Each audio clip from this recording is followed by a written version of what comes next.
Buenas tardes a un evento más, un episodio más de Nefroberenar. Hoy contamos con Juan Pablo Moret, del Hospital General Universitario de Elche, como anfitrión, y la moderadora, y aquí a la cual dejo palabras, Alba Santos, del Hospital Universitario de Vinalopó. Así, cuando queráis, si quieres, Alba, quiere presentarte, y después Juan Pablo, ya tenemos palabras para tu presentación. Muchas gracias. Pues muchas gracias a todos, gracias por estar aquí a un nuevo episodio de Nefroberenar. Y nada, cuando quieras, Juan Pablo, adelante. Ya, muchas gracias. Yo soy Juan Pablo Moret Quiape, residente de primer año del Hospital General Universitario de Elche. Y en esta oportunidad voy a conversarles sobre un caso clínico que es frecuente en los pacientes que se realizan hemodiálisis. Más que nada para poder tener en cuenta varias opciones de qué es lo que podemos pensar en los pacientes que sospechamos que pueda tener una dosis inadecuada de hemodiálisis. Más que nada para hacer que nuestros pacientes tengan tanto una mejor tolerancia a este tratamiento, una mejor calidad de vida y tratar de prolongar la supervivencia de nuestros pacientes. Entonces, para comenzar con el caso clínico, voy a presentar a mi paciente, que es Abraham Simpson, que es un paciente varón de 78 años, con antecedentes personales, que es un paciente hipertenso, sin tratamiento farmacológico en la actualidad, diabético tipo 2, cardiopatía isquémica de 2 vasos revascularizados, con enfermedad renal crónica secundaria a diabetes que no ha sido biopsiado. En hemodiálisis desde hace 5 años con contraindicación para el trasplante renal, ya que tiene una vasculopatía periférica grave, no tiene diuresis residual y tiene un acceso vascular por fístula arteriovenosa humerocefálica izquierda desde hace 3 años. Revisamos la pauta de dosis que tiene nuestro paciente, que se realiza una hemodiafiltración online con F-Classic 60. Se realiza una diálisis de 4 horas por sesión, 3 veces a la semana, con conductividad de 13.7, temperatura de 35, con un flujo de sangre de 320 mililitros minuto, baño de diálisis con calcio 1.25, potasio de 1.5, y el tratamiento que recibe de intradiálisis nuestro paciente es con darbepoetina alfa, 50 microgramos, y heparina sódica 1000 unidades al inicio de la sesión de la diálisis. Entonces, revisando la pauta de la revisión mensual del paciente, objetivamos que el KTV monocompartimental de nuestro paciente es de 1.1, que el volumen de sustitución de la hemodiafiltración online es de 17 litros sesión. Y aparte, en la diapositiva previa habíamos puesto que también tenía un flujo sanguíneo de 320 mililitros minuto. Esto nos hace pensar si es que está o no está recibiendo una pauta adecuada de diálisis, por lo que tenemos que revisar cómo ha estado previamente y si siempre ha tenido esta pauta o este KTV. 3 meses antes, no vamos 3 meses antes en lo prescrito, tenía un flujo sanguíneo de 400 mililitros minuto con un KTV de 1.3, con un volumen de sustitución de 21 litros sesión, a diferencia de lo que tiene en la actualidad. Vemos que hay una diferencia. Aparte, en las revisiones que ponía enfermería, en los apuntes, perdón, que ponía enfermería, se ve que tiene en varias sesiones de diálisis había tenido coagulaciones del filtro. Entonces, si es que tenemos actualmente un diferente KTV a lo que tenía hace 3 meses, nos preguntamos si es que está recibiendo o no una dosis adecuada de diálisis. Dentro de las alternativas que colocamos a esta pregunta, es que sí, o sea, el KTV monocompartimental objetivo, según la guía de Skadoky, es de al menos de 1.1, o que sí, que el KTV, tanto como el KTV como el volumen de sustitución están dentro de lo normal, de lo objetivo, o que sí, que por efecto rebote el KTV parece que está más bajo, pero no lo está, o que no, que el KTV no llega a los estándares y que el volumen de sustitución tampoco. El total de personas que respondieron esta pregunta respondieron la de que el KTV efectivamente no llega a los valores estándares. Entonces, esta es la respuesta correcta, pero entonces, si es que decimos que el KTV no llega a los valores, objetivos, perdón, ¿cuáles son los objetivos y según en qué nos basamos? Y nos vamos a las guías. La guía de la CEN nos dan unas recomendaciones mínimas de dosificación de la hemodiálisis y nos dan dos partes, tanto la parte de arriba como la de abajo. La de arriba es para pacientes que se realizan la hemodiálisis 3 veces a la semana y abajo los que no se realizan la diálisis 3 veces a la semana. En la parte de arriba, los que sí se realizan 3 veces a la semana, tenemos unos mínimos generales. Ponen como el KTV, el monocompartimental de 1.3 como mínimo, el KTV equilibrado de 1.1, el porcentaje de reducción de urea del 70% o más, y el KT expresado en litros de 45 o más. Y nos dan una población especial que es que nos sugieren tener un KTV mayor, que es para mujeres diabéticos o diabéticas y pacientes menores o de bajo peso menores de 50 kilos. Y en la parte de abajo del cuadro, para los pacientes que no se dializan 3 veces a la semana, es a través del aclaramiento renal equivalente o el KTV estándar o el porcentaje de reducción de urea semanal, según la CEN. Después nos vamos a las guías de Reino Unido. Las recomendaciones que nos dan es que ellos utilizan el KTV equilibrado como referencia y sugieren monitorizar una vez al mes la dosis de diálisis para corroborar. Como mínimo el KTV equilibrado piden de 1.2 en pacientes que se dializan 3 veces a la semana y que no tienen diuresis residual o tienen una mínima diuresis residual. Y como mínimo de horas a la semana que nos piden son 12 horas a la semana como mínimo. Igual en pacientes con las mismas características que se dialicen 3 veces a la semana y que tengan una mínima o una nula diuresis residual. Y las guías KDOQI, que son las guías de Estados Unidos, ellos utilizan el KTV, no el KTV equilibrado como en el Reino Unido, y nos sugieren que en pacientes que se dializan 3 veces a la semana, también con una nula o poca diuresis residual, que el KTV, el ideal, como ideal ponen de 1.4, pero como un mínimo de 1.2 o más. Pacientes que tienen una buena diuresis residual sugieren que constantemente se esté midiendo la dosis que estamos dando de diálisis, porque si no va a variar según la diuresis residual que tenga el paciente, va a variar la fórmula y puede hacer que le estemos dando una dosis inadecuada de diálisis. Y a los pacientes que no reciben diálisis 3 veces a la semana, sino 2 o 4, lo hacen a través del KTV estándar, y lo que sugieren como un ideal es que sea con KTV estándar con 2.3 volúmenes a la semana o que como mínimo sea de 2.1 volúmenes. Entonces, tenemos que el KTV que tiene nuestro paciente actualmente, que es de 1.1, no se encuentra dentro de los rangos que ninguna de las 3 guías nos están diciendo. Entonces, si antes, 3 meses antes, tenía un KTV adecuado, ¿qué es lo que ha sucedido? ¿Qué es lo que puede haber provocado el cambio en estos meses? Entonces, como alternativas ponemos que es normal que la dosis de hemodiálisis con el tiempo disminuya por un efecto de agotamiento de la diálisis, o que fluctúe los valores por lo que tenemos que esperar, o que el KTV está bajo, pero al realizarle una hemodiafiltración online ya está asegurada una diálisis buena, una diálisis buena, o la de que existen diferentes causas que pueden hacer que cambie o que varíe, que descienda el KTV, tanto interferencia de laboratorio, problemas con el acceso vascular o diferentes otras cosas. El total respondió la D, que es la correcta, que existen diferentes causas del descenso, y acá lo voy a explicar con un mapa conceptual que encontré en Nefrología al Día, que nos indican pacientes que tienen un KTV bajo. ¿Qué es lo que tenemos que ir verificando paso a paso? Es primero ver si la muestra ha sido extraída de una manera correcta, ver si se ha cumplido la prescripción de la diálisis, de la pauta, perdón, y si eso está bien, tenemos que desglosar el KTV, tanto en el aclaramiento, en el tiempo y en el flujo, en el volumen, perdóname. En el aclaramiento, que es la parte más frecuente que podemos tener problemas ahí, es acceso vascular, que dentro de aclaramiento es el más frecuente, dializador y el flujo del baño.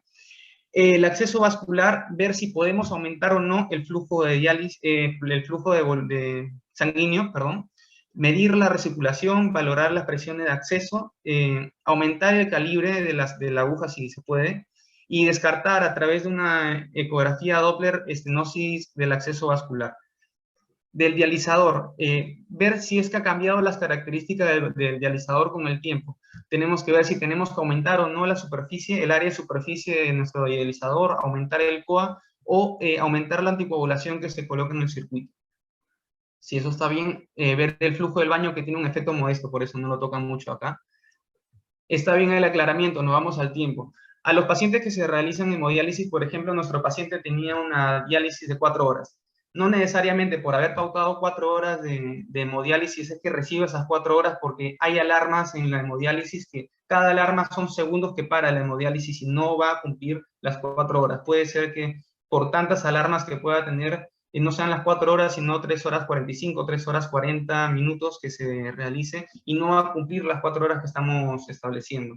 Entonces, ver si tenemos que aumentar el tiempo o la frecuencia de la diálisis. Y a la parte del volumen de distribución de la urea, a todos los pacientes tenemos que ir monitorizando periódicamente cómo está el volumen de distribución, porque no podemos tener un mismo volumen para muchos meses o años. Tenemos que ir viendo periódicamente, ya sea con la fórmula de Watson o con la bioimpedancia, si es que es adecuado o no, porque el cuerpo cambia, el volumen del cuerpo cambia. Así que si ponemos un mal volumen, vamos a tener una mala fórmula y por lo pronto vamos a tener una mala pauta de diálisis. Y si no tenemos el volumen del paciente, se puede valorar hacer la fórmula solamente con el CAT. Volvemos al caso clínico. Tenemos el paciente 3 meses antes y a la detección del problema.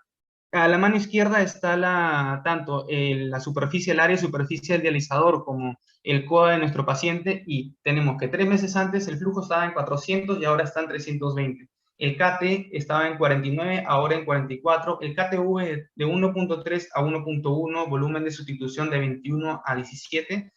Las presiones, tanto arterial como venosa, que se encontraban en un rango aceptable, habían aumentado, y la hemoglobina de 11.2 a 12.9.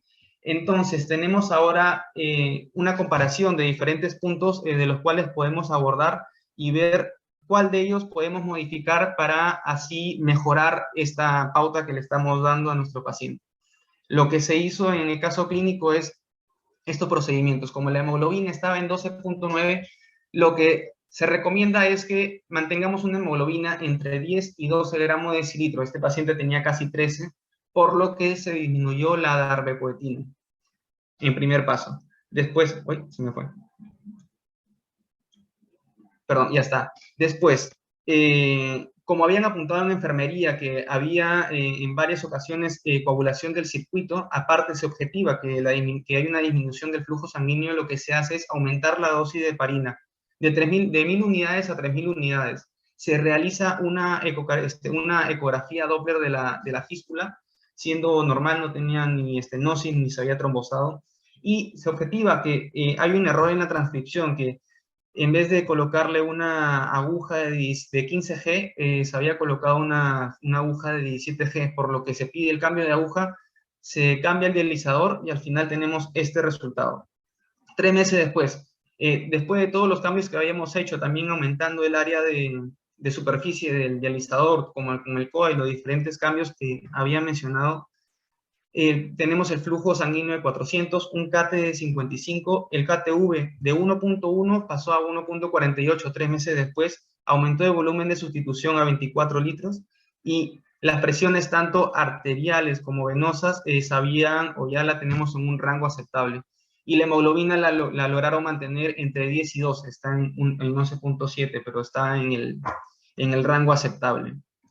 Entonces, con estas cosas que se pudieron modificar al poder hacer la revisión sistemática del paciente y de qué es lo que estaba sucediendo, pudieron mejorar la pauta de diálisis que estaba recibiendo. Y con esto, acá acabo el caso clínico y paso a, más que nada, es un repaso de lo que había comentado, que es qué es lo que tenemos que hacer con el paciente para asegurar una dosis buena. Entonces, tenemos pacientes que se dializan 3 veces a la semana y los que no. A los que se dializan 3 veces a la semana tenemos que monitorizar constantemente el KT o el KTV, según la fórmula que estemos utilizando, y esto corroborarlo y compararlo con la analítica que se va a tomar, tanto o mensual, bimestral o trimestral. Usualmente lo hacen, o por lo menos en el hospital lo hacen mensual. Y para poder tener una buena muestra, lo que sugiere la guía que he revisado es que son 3 cosas. parar el flujo del baño y parar o disminuir al mínimo el ultrafiltrado o bajar el flujo sanguíneo a 50 o 100 mililitros por 20 segundos y extraer la muestra preferentemente de una línea arterial. Y los que no, se dializan 3 veces a la semana, como no se puede hacer a través de la fórmula del KTV, se hace o a través del aclaramiento renal equivalente o el KTV estándar o el porcentaje de reducción de urea semanal. Y ya esto acá más que nada es un repaso de lo que ya he dicho. Como tenemos al paciente, tenemos un KTV bajo, lo que tenemos que hacer es ir desglosando poco a poco qué es lo que puede ir pasando. A lo más frecuente, que es que el aclaramiento esté alterado, ya sea por acceso vascular, ya sea por el dializador, o ver el tiempo, cuántas paradas ha tenido la sesión de diálisis, o ver el volumen de distribución de urea que tiene nuestro paciente. Y ya como conclusiones tenemos que revisar la dosis de diálisis de nuestro paciente y no solamente una vez al mes. Una vez al mes se tiene que tomar la muestra, pero se tiene que revisar la dosis, todas las sesiones que tiene, tenemos que revisar el KT, el KTV y compararlo con la muestra para así asegurar que va a recibir una buena pauta. Si tenemos un descenso, tenemos que evaluar todas las cosas que había comentado, evaluar que la muestra esté bien tomada, que se esté cumpliendo la pauta de diálisis y descartar, por ejemplo, problemas con el acceso vascular, ver que no tengo una estenosis, ver que no se haya trombosado, ver cómo está la recirculación la recirculación y descartar problemas intradiálisis como lo que tenía nuestro paciente, ya sea por la coagulación del filtro o también en el caso del paciente que tenía una aguja inadecuada.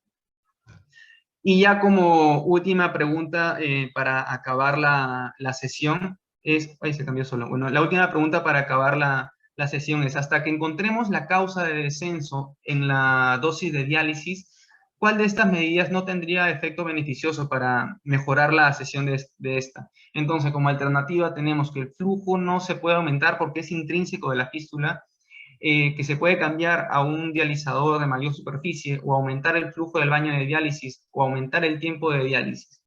La mayoría contestó la respuesta A, que no se puede aumentar el flujo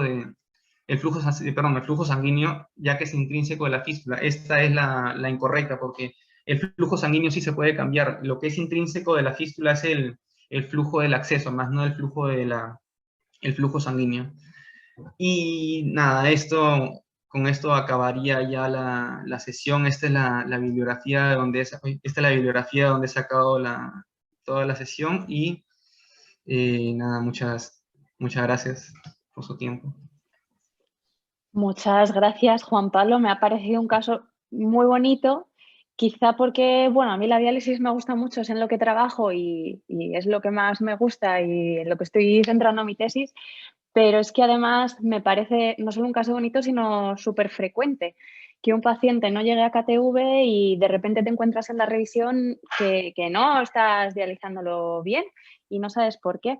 Entonces, mientras la audiencia, a ver si se anima a hacer preguntas, yo tengo una pregunta para ti. Bueno, aparte quería darte la enhorabuena porque eres R1 y me parece un tema muy complicado para tocar.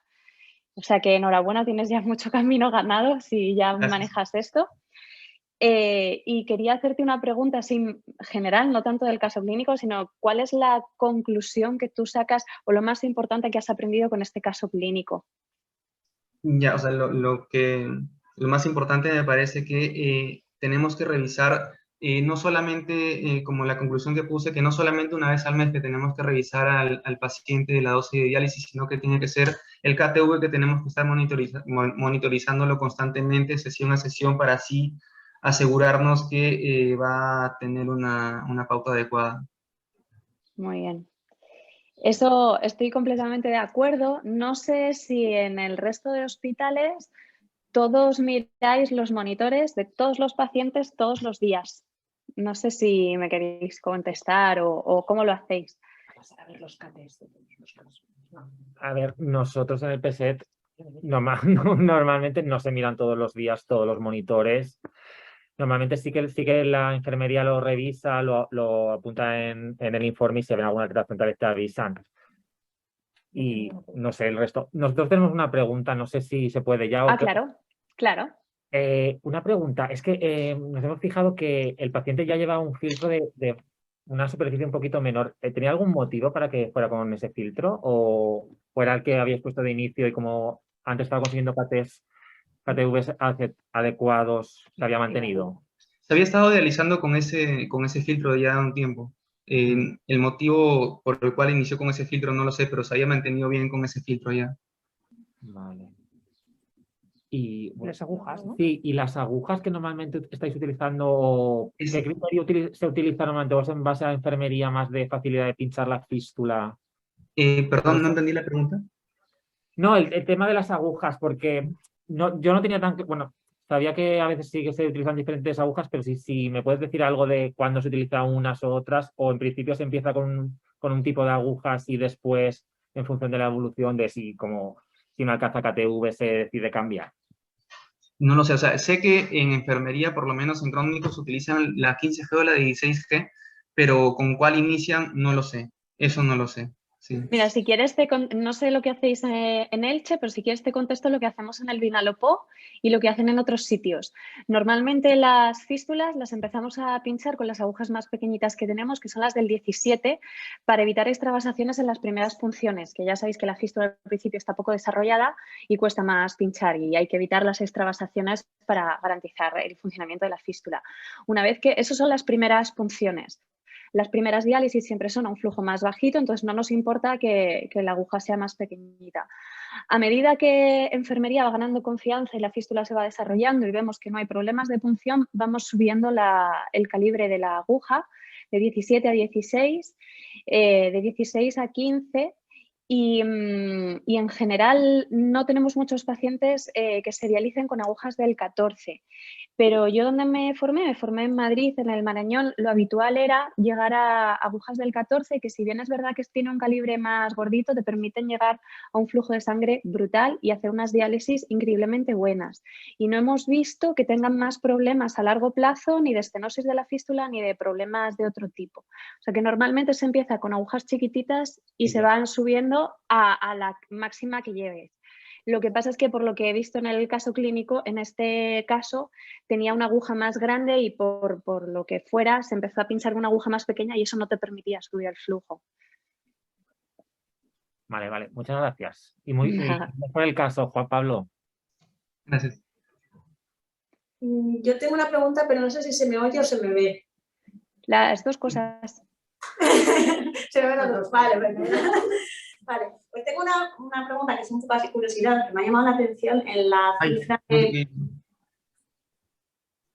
¿Hola? Sí. Sí, vale. La cifra de potasio que tenía en el baño, que por lo menos en nuestro caso solemos utilizar más potasios un poquito más altos, de 2, lo habitual, salvo que estén más desnutridos, que ponemos de 3, o si tiene una hiperpotasia muy grave que le bajamos un poco. Eso como curiosidad.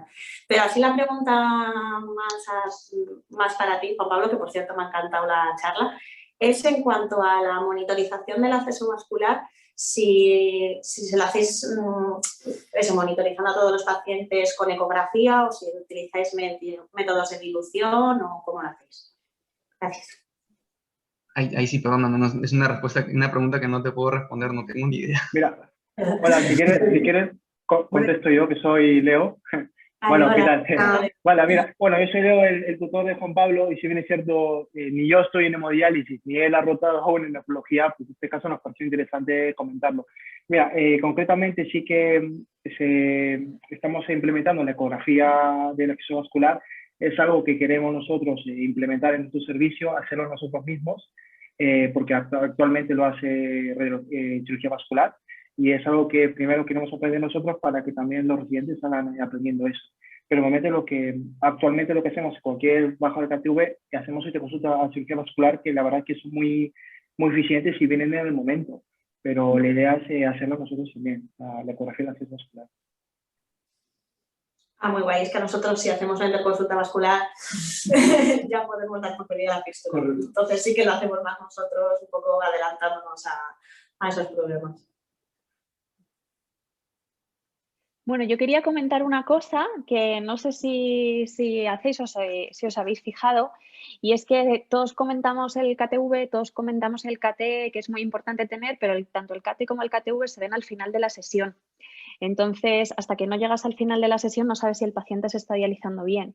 Y hay un parámetro que puedes ver al momento, independientemente de cuándo pases visita, que es el aclaramiento, la K, el aclaramiento por dialisancia iónica, que yo creo que en los libros no viene cuál es el mínimo que hay que tener, pero que es importante mirarlo.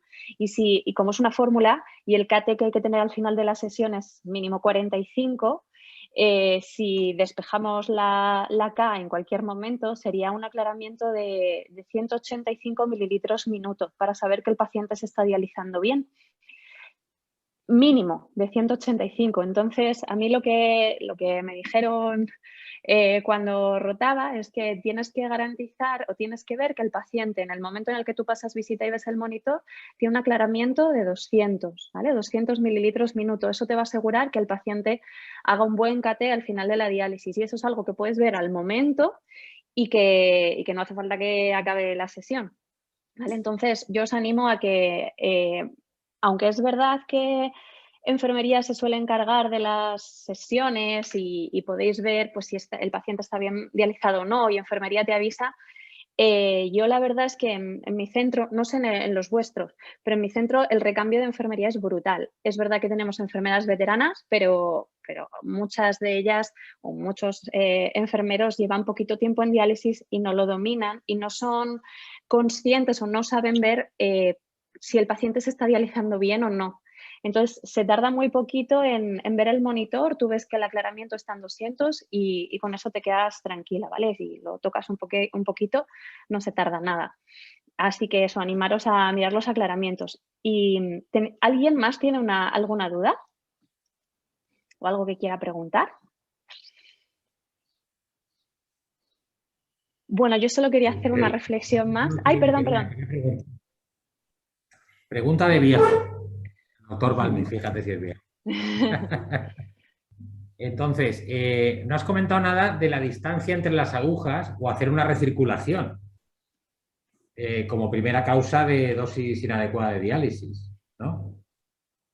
La recirculación del acceso vascular, que muchas veces es enfermero, pues está cerca en la zona gorda, las pincho juntitas, no me da ningún problema y ahí recircula más y es una causa de baja dosis de diálisis, ¿no? De eso no. Hemos estado un rato desconectados por un problema del wifi. Digo, no sé si has dicho algo o no al respecto. Lo mencioné como parte de las conclusiones que se tenía que medir la recirculación por la distancia que comentas y no lo he comentado. Solamente lo dije como una causa de... Igualmente era lo primero que hacíamos, ¿no? Un KTV inadecuado, le medíamos una recirculación y eso, si la ecografía te detectaba de forma precoz a veces problemas de acceso vascular. Por supuesto, las presiones, antes que no había tanto KT, aclaramiento por dialisancia iónica y todas estas cosas, veías otras cosas en los monitores. Y luego otra pregunta de viejuno, a los que os dedicáis a la diálisis. Yo recuerdo hace ya mucho tiempo que el futuro es que íbamos a pautar la diálisis por dosis de diálisis y que esto del tiempo, que al final son 4 horas 3 veces por semana, los que van bien, los que no se realizan eso no van bien. ¿Sabéis si alguien está por fin pautando diálisis por dosis de diálisis y no por tiempo? Bueno, yo te puedo contestar lo poco que sé al respecto, y es que efectivamente inicialmente se vio que bueno, se quería llegar a dosis de diálisis, pero el estudio DOPS vio que aumentaba la mortalidad por cada media hora de menos que se dializaba el paciente desde las 4 horas. Es decir, reducir al paciente media hora de tiempo aumentaba la mortalidad, no recuerdo ahora el porcentaje, creo que era un 16%, pero sí que independientemente del KTV que obtuviera. Entonces, a día de hoy se siguen recomendando las 4 horas, excepto que el paciente esté en diálisis incremental o que tenga importante diuresis residual. Vale, entonces todo lo del KT hay que ponerlo entre comillas, porque lo importante es dializar 4 horas, 3 veces por semana, con una tasa de reducción de urea del 70-75%, que quiere decir que viene con la urea alta y nosotros se la quitamos de forma importante durante la diálisis. Digo porque todo esto, yo que vengo de más tiempo atrás, y el KTV, el estandarizado, el rebota a los 10 minutos, a la hora. Esto a veces te vuelve loco, ¿no? El volumen de distribución, la fórmula de Pepito, la de fulanito, ¿no? Y al final lo que realmente se ha visto cuando luego se intenta aplicar todo esto es que lo que hay que realizar son 4 horas, 3 veces por semana, y eso es lo que va mejor. Porque luego todas estas fases de diálisis, en los estudios que hay, mejoran la morbilidad de la supervivencia, es decir, que todo esto está muy bien, pero como tú bien has dicho, dialicemos 4 horas 3 veces por semana. Eso es, pero además de dializar 4 horas 3 veces por semana, hay que llegar a la dosis. Sí que se ve que no llegar a KTV empeora condiciones del paciente a nivel clínico y de mortalidad. Y sobre todo porque estoy de acuerdo contigo, el KTV ha muerto. O sea, el KTV es una forma que tenemos de medir la dosis de diálisis, que es la primera que salió porque es lo que te ve que estás depurando urea. Pero es que tenemos que depurar muchas otras cosas, hay toxinas urémicas mucho más grandes. Entonces, sí que es verdad que tienes que llegar al KTV, pero tienes que garantizar al paciente muchas más cosas, entre otras transporte convectivo, que es lo que te garantiza eliminar moléculas más grandes, y el tiempo. O sea que no solo es dializar 4 horas 3 veces por semana, sino además llegar a un buen KTV y además, desde mi punto de vista, aunque en las guías no está recogido, intentar garantizar la depuración de toxinas urémicas grandes. Y eso lo consigues o con un Teranova o con transporte convectivo en online, más de 24 litros. Y es habitual, porque tú lo has puesto, creo que la online que le dabais 21 litros, ¿no? Porque yo también soy de cuando me formé, cuando apareció la online. Y esto, bueno, es que estaba chupado darle 35, 38, 40 litros. Y luego cuando vas a las reuniones y te leen las cosas, pues todo el mundo está ahí en los 20, 21, es que no da, es que fíjate. No, pregunto, son preguntas de claro, ignorancia. El filtro que tenía el paciente tenía una superficie de 1,4 metros cuadrados. Con eso es imposible llegar a 24 litros. Y el paciente se dializaba, no recuerdo ahora mismo el flujo de sangre inicial, creo que era de 400, que no está mal, pero con 404 horas no es fácil llegar a 30 litros. Necesitas un mínimo de flujo de sangre de 450 y una superficie más grande de dializador. Y luego hay otra cosa que, bueno, a mí me parece súper bonita, pero que al resto le debe parecer un tostón porque nadie se dedica a eso, que es el dializador en sí. Le prestamos muy poca atención a los dializadores y los dializadores son algo más que una superficie. El paciente se está dializando con un FX Classic 60, que es un dializador de Fresenius, que es, digamos, la gama antigua. Después de los Classics salieron los Cordiacs. Para la misma superficie, un Cordiacs depura más y llega a más transporte convectivo que un Classic. Y lo mismo pasa con el resto de dializadores de otras marcas. Me da igual un Elisio que lo que queráis. El dializador influye mucho en el transporte convectivo que se pueda alcanzar por la nanotecnología que tiene, la distribución de los poros y la membrana, no solo la superficie. Entonces, yo creo que es verdad que no se están consiguiendo tanto transporte convectivo como hace muchos años, pero hay que tener en cuenta también qué tipo de dializador tiene y el flujo de sangre que tiene el paciente prescrito. Alba, nos vamos a ir a rotar contigo de la diálisis, oye. Hombre, encantada. A mí me parece muy bonito. Creo que es un tema muy de nefro, ¿no? Y está chulo, sí. A mí siempre me ha gustado, vamos, todo esto, ¿no? Hombre, y sobre todo que, a ver, no quiero menospreciar la clínica para nada, pero un lupus te lo puede tratar más o menos bien, o una nefropatía lúpica te la puede tratar más o menos bien un internista que esté dedicado a eso. Pero la hemodiálisis... ¿Qué estás diciendo? ¡Anatema! A ver,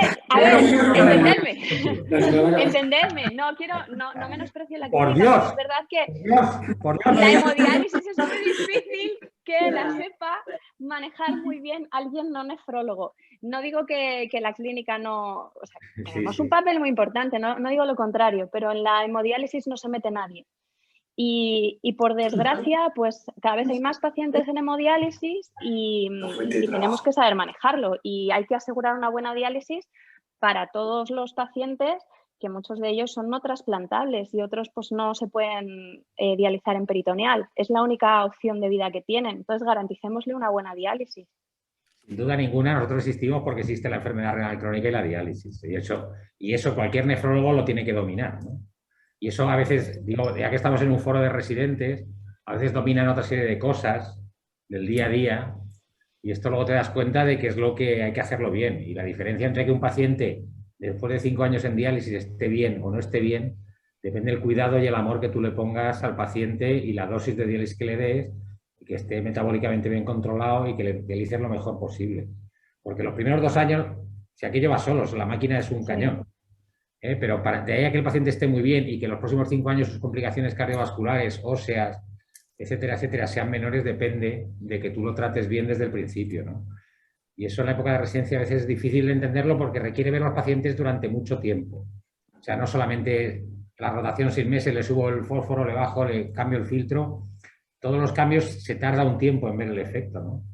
Y yo creo que eso, vamos, tenemos que defenderlo los nefrólogos también como que es lo nuestro y es una cosa que no podemos... eso es un rollo, eso de la diálisis, pues es lo que nos da de comer, creo yo.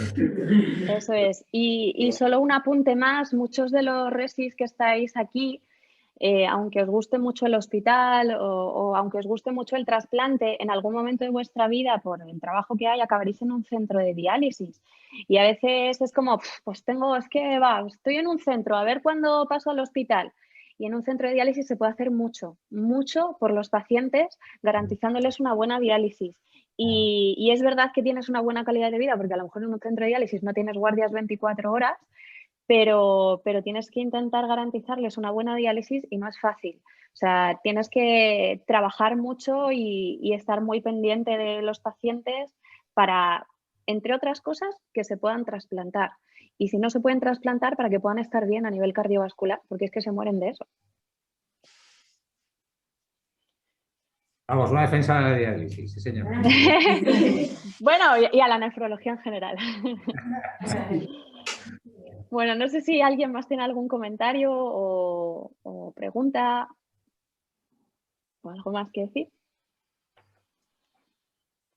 Bueno, pues vamos a dar... Sí. Al ponente, porque un R1, meterse en este berenjenal... Ole, ole. Sí, Muy estoy bien. de acuerdo. Muchas gracias. Bueno, pues vamos a dar por finalizada la sesión en Nefroverenar, que me ha parecido muy chulo, muy bonito, con una discusión muy guay. Y espero que hayáis aprendido y sobre todo enhorabuena a Juan Pablo, porque el tema es bonito y además difícil y sobre todo para un R1. Así que nada, nos vemos en el siguiente Nefroverenar. Muchas gracias a todos. Hasta luego. Hasta luego.